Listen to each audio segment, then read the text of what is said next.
Bonjour à toutes et à tous, donc le nouvel étage des ruines d'Arc est sorti, le 14e. L'étage est relativement simple à comprendre, mais plutôt complexe à battre. En fait, au départ, il va commencer en mode def, puis il va alterner avec un mode évasion tous les 20% HP.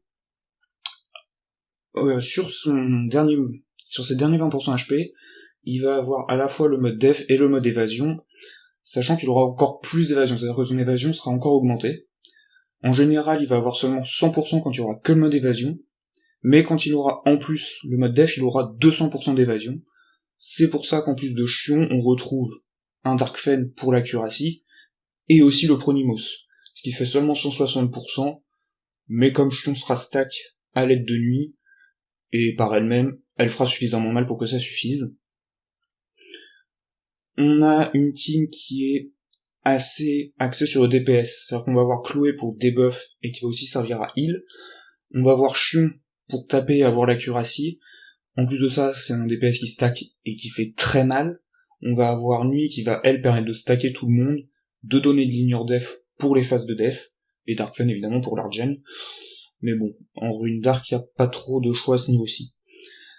Sur les équipements, on va avoir les reliques, qui vont être assez importantes pour l'équipe CT Down, pareil pour le Fence Aloha Short, et grâce au passif de nuit, ça veut dire que sur les équipements de def, on a déjà une réduction de 45% permanente, et ces 45%, ce serait dommage de pas en profiter, parce qu'en plus de ça, si votre Chloé a un crest d'équipe CT Down, ça va passer à 55%, et donc votre Radoel sera permanent, ça veut dire 30% de rester en permanence. Ça aide énormément. Donc au niveau de mes crests, la Chloé hard gauge et équipe CD Down, la Chion en attaque, la Nuit en équipe CD Down en attaque, et le Darkfen en hard gauge. Faudrait que je change pour l'équipe CD Down d'ailleurs. Au niveau des teams, le plus simple c'est évidemment le Nuit Chion, qui est un peu vraiment le counter de cet étage. L'autre solution c'est d'utiliser un Simon comme l'a fait Ugu, qui va avoir 100% d'ignore def et d'accuracy sur sa balle. C'est assez important qu'il ait les deux. Et en plus de ça, quand vous allez utiliser Simon, vous allez utiliser sa balle sur les phases où il y aura de la def, parce que c'est beaucoup plus simple d'augmenter la précision, l'accuracy, plutôt que d'ignorer la def. C'est pour ça que vous allez voir un Luan Short, un Pronimos et évidemment Darkfen. Ça va aussi être important pour la dernière phase, la dernière partie du combat, puisqu'il aura 200% évasion, les 100% d'accuracy de Simon ne suffiront pas à taper. C'est pour ça qu'il va absolument vous falloir des boosts d'accuracy en plus de ceux qu'a déjà Simon.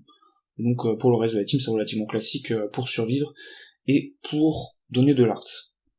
Il y aura sûrement d'autres teams qui seront trouvés plus tard, peut-être avec Baptiste d'ailleurs, qui est capable d'ignore def et qui tape plutôt fort. Il manque de précision. Donc voilà, au niveau de la team, Tonetorus fait pas forcément très mal, mais à partir de 50% HP, il va augmenter ses dégâts toutes les 20 secondes. Il peut paralyser de temps en temps, c'est pas trop gênant. Ça